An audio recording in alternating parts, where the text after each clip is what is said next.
I'd like to go to Death Valley.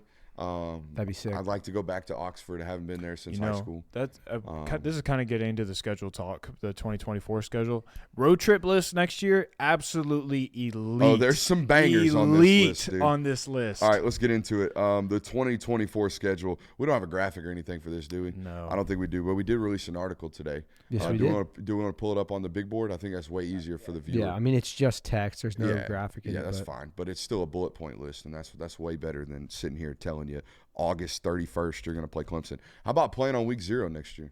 Is it week 0? That's what I was asking. Yeah, it has to be. You're getting 2 buys. Yeah, So that's what I was thinking. So, the 2024 schedule was released today. I know UGAsports.com and the homie Roddy released this first. They had the story break on this. So give those guys kudos, give those guys credit. The link was in this article. But anyways, if you want to read this, go over to UGAsports.com and give Roddy their clicks because they deserve it. All right, take it right here. First opener of the season, Opener of the season, neutral site in the Bins against Clemson. Thoughts? I'm glad it's being played. I hope it's not a rock fight like the last one. I don't know that it will be. Yeah. It's just so hard to read teams out this early. But, I mean, I don't know if it'll be as good of a game next year as the last one was. Good in the sense of, like, it's going into the fourth quarter. I just don't know what Clemson's offense is going to be next year. And if it's anything like it's been in the past, then it might be a doozy. Only 2 mid-majors on the list, so that's clutch. I don't want your ads, Sports Illustrated, even though I'm getting income on those. I don't want them. Anyways, so good opener, way better than who'd you play this year, Murray State? UT Martin. Yeah, UT Martin open up. And look at this. Only shouts out Danny Cannell. Only 2 mid-major non-Power 5 opponents on the schedule next year. Wow. So kudos to Georgia. Kudos to Georgia for going out and scheduling some folks. What's up? Good job, Georgia. Yeah, good job, Georgia. Thanks. Wait till see if the SEC takes any others away. The SEC might come and say, actually, no, you're not playing Clemson. Clemson is joining the SEC in the near future. You can no longer play. Don't joke around. Don't joke around. It might happen one of these days. I know. All right, so we already talked about this one. Third game. What is going on? Third game of the year, road game at Kentucky. You see BVG that week. So thank goodness. You get to see Brock Vandegrift's first career SEC start in this against you guys. Thank goodness it won't be 19 degrees this time. It might be a night game, though. They might mess around and give you a night game. I know. They love giving road night games. I've noticed that. Yeah. Third weekend of the September month, you get a bye. So that's dope. Interesting. Immediately into a bye right there. And then the big one. You get a bye right before Bama. Now, what I want to know is, do they get a bye before you? I don't know. That's what I was wondering, too. I don't think that the rest of the schedules have been leaked. One thing I always wonder, and this might be my bias in terms of ignorance, all right, because I don't study them as much as I do you guys. But Bama the last couple of years sure as shit gets all their big ones at home. Sure feels like all their big ones at home, all right? And even like historically, they seem to always get their big ones at home. The most famous SEC football game, in my opinion, is that rock fight, LSU Alabama. It was deemed the game of the century at home. Yeah. You got Georgia at home last time during the COVID year because of the East-West division removal and Auburn or Oklahoma and Texas coming to the conference. You get Georgia at home again. It always seems like Bama gets them at home. Are you talking about like big SEC matchups? I'm talking about from my memory serving me. I always feel like Alabama plays their biggest games at home. Well, I can't remember of a 1 versus 2 that Alabama's had to play on the road. Well, they traveled to Texas in 2022. Okay. They did. They did. But Texas was a coming up football team. But they weren't even the top 15 ranked football team that year, I don't believe, to start the football season. I think they were in the top 25. Okay. But they finished 7-5, nonetheless. Even the Johnny Manziel game against them was at Alabama, wasn't it? Correct. The 2012 And then when they returned and Alabama beat them, it was at Kyle Field. The 2013. So, I mean, Bama's had a lot of top 10 matchups. It just so happens that a lot of them tend to be Western teams. Everybody's circling this one. It came a week earlier because I didn't expect week 0. Yeah. I thought this one was going to be the week after this, during this bye, or in between this. I don't know how I thought it was going to happen, but I thought it was going to be the next week. But at Texas in Austin, that's a huge one. Yeah. I would presume Texas not as good next year as they are this year. That's kind of what we were talking. They lose DeAndre Sweat. I don't know how many. They lose their weaponry. Yeah. Right. Xavier Worthy's definitely going to the NFL. A.D. Mitchell probably going to the NFL. but they've been one of the more active football programs in the portal for receivers specifically. Yeah, plus you get Quinn Ewers back, so that's only going to enhance your odds of probably getting a weapon out of the portal. And they got good news. I don't know why they felt the need to confirm it, but Arch Manning returning. I don't know why they felt the need to make everybody know that he's not hitting the portal. Florida and Jacksonville, that's what, 10-point spread next year? Probably. Who knows? Just right now, off rip. I mean, Florida might be a 3-loss team by the time you play them. And then Ole Miss at Ole Miss. Now, we were the show that kind of pointed out Lane Kiffin's differences home and away. That's a whole hell of a lot tougher football game on the road against 6th-year, 35-year-old Jackson Dart than it is at home. Indeed. Absolutely. And Quinshon Judkins will be returning because he's only a sophomore. I think they'll still have a good bit of their offense returning. You might, depending on how many losses they have, though, you might be getting Quinshon preparing for the NFL towards the end of that year. Very true. Just Very in terms possible. of, hey, Coach, I ain't getting 25 totes today. I'll give you 15, but I ain't giving you 25 totes to win a football game. I mean, it's so hard to predict the roster you're going to see in Correct. week 1 of a season, much less when you're a whole year removed from it. I don't think it's unfair to say towards the end of the year, if Tennessee's playing Georgia like this at the end of the year, every single year, Georgia's going to have a significant advantage because this team's constantly banged up. They don't have the depth to be battling at week 11, week 12. We saw it last year. They were a much better football team last year. And take the Hendon Hooker injury out. I know that's hard to do, but take the Hendon Hooker injury out. They were kind of getting boxed in a lot of those football games due to physicality or just not having enough juice physically left towards the end of the season. The UMass game we've already talked about, and then Georgia Tech to close the season. I have some questions for you guys for this football game, okay? Favorite game on the slate, what is it? Texas. Y'all like at Texas? I like at Bama. You like at Bama? Yeah.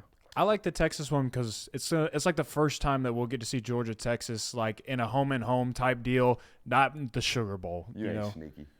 You ain't sneaky. You just want to go to Austin. No, okay. There's obvious. Look, I'm excited about the Alabama game because hopefully I'll get to go and get to experience that and experience Bryant-Denny Stadium. But the Texas-Georgia matchup is just one of those things where it's like, man, this is a matchup that we haven't gotten in college football. We haven't gotten to see this a whole lot. I just enjoy the prospect of Georgia being able to go into Tuscaloosa and come out with the win much more than as much as I'd love to beat Texas in the first week you play them in the SEC. Yeah. Beating Alabama at home would be much more special to me. Even if Saban isn't there? Against them anyways. There's that. We'll see. We'll see. We'll see when that comes. All right, so you got Alabama, you got Texas. I like the Texas matchup as well. I want to see what you guys can do on the road. I got a question too. I want to see Austin. I want to see that campus anyways. What's up? What's a matchup that Georgia usually has on their schedule that's not on it this year that you're disappointed to see is not there? Is this something I should know?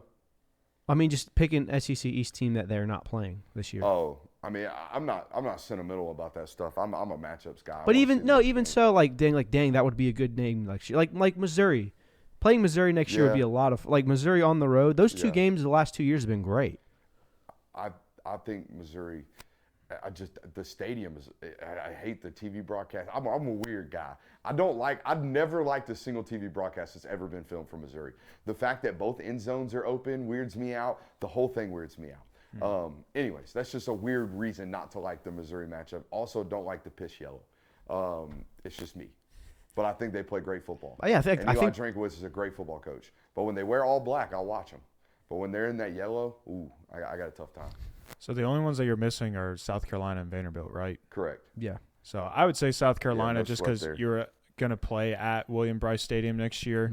And that's always a fun. It's not fun in the sense of you have to go travel to that stadium because that place is no fun. It's not exactly an ideal place to play college football, but it's always fun in that matchup. All right, all the big bangers are on the road. Who's the toughest home game? Because if Georgia fans are looking at this slate, they're like, damn, the home slate sucks. So I understand 2 years in a row, you kind of get some duds at home. Tennessee, I guess. You got Tennessee? I mean, depending on what Hugh Freeze can do in year 2, Auburn has a very good possibility for that to be a top 15 matchup when they come to town. But I honestly say this wholeheartedly. I think Georgia Tech gives you the closest football game at home next year. I don't necessarily believe, I already told you, Tennessee late in the year, and what Kirby has done to that offense year in and year out is kind of proven itself. We can already mark off UMass. I think you handle Mississippi State at home in first year Jeff Levy. Okay, Auburn, we already talked about it. I think it can give you some trouble. But Auburn on the road against Georgia, against Kirby Smart, he's been dominating that for a while. We can mark off Tennessee Tech as well. Yeah. I mean, you're literally down to like, is Auburn going to give you a game at home? Is Tennessee going to give you a game at home? Is Georgia Tech going to give you a game at home? By the way, you'll probably be double-digit favorites in all 3 football games. Yep. Yeah. But the tests are on the road. I mean, at Kentucky, at Bama, at Texas, at Ole Miss is about as tough as it gets in 2024 for you guys. Where are the losses? I know it's hard. I know it's way, way early. It's way early in this process. Where are the losses? I think you have to say right now, just the way it is, just because of those 2 environments, you go 1-1, whether it be Alabama or Texas. Yeah, I think you that's go what one. I said on my I think show. you split those 2 games. Yeah, I don't think If you lose go 1-1, both. you're surviving. Mm-hmm. And you're good enough to win out. If you go 1-1 in those football games, you are a good enough football team to win out next year. Absolutely. And then you have to always worry about, tripping. I think Ole Miss is a very big trap game in Oxford. Like you said, Lane Kiffin teams traditionally play better. Kentucky could give you issues, but I think this is the meat of the schedule, and I think it's ideal that you get a bye week after Texas so you can say, hey, balls to the wall, let's go get it. We can lick our wounds next week. All right, and then you get the bye week before Alabama. Hey, let's get healthy. Let's gear up. Let's get ready to go play these Crimson Tide losers. let's also be realistic, though. This is a schedule where you can go 10-2 And still make the playoff. And you Yeah. probably have a more preferable spot because you're 10-2 sitting on the outside. Meanwhile, say Alabama and Texas have to go duke it out in the SEC championship.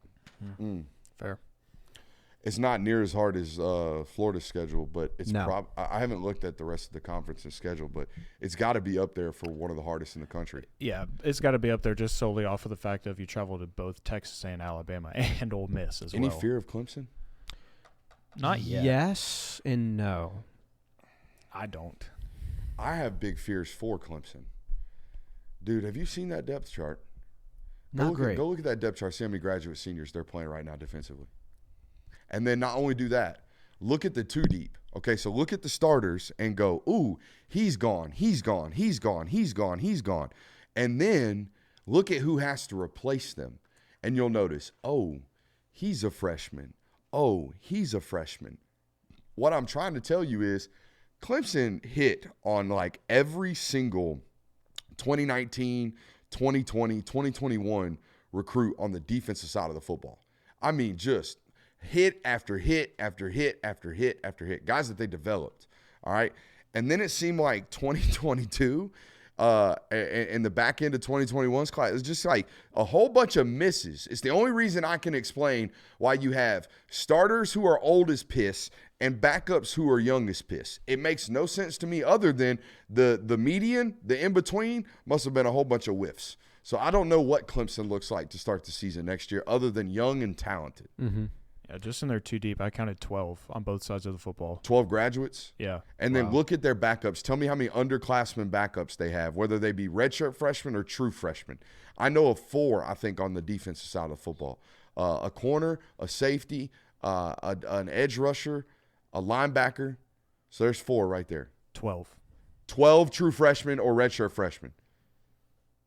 There you go. So that's what you're going to be playing next year, by the way. So 12 seniors leave. 12 newbies are who you're going to be playing next year to start the season. Now, you could look at Georgia's roster and you could say something relatively similar, but you can't because guys that are replacing, let's say Chaz Chambliss goes off to the NFL draft or whatever happens to Chaz, right? Marvin Harrison replaces him after having 3 years in this in this defense. He will be in his 3rd year, having played a lot of snaps the first 2 years. Like that's the difference between a guy like their safety from up here at North Oconee. Okay, the Barnes kid. Yeah, that kid's going to start for them. That Khalil Barnes. That kid's going to start for them next year at safety and have limited experience. Whereas whoever starts for you next year in safety, like David Daniel Sisavon, if he's the one that replaces Bullard, if Bullard goes to the NFL draft, right? That player has been in your system for 3 years and has been developed.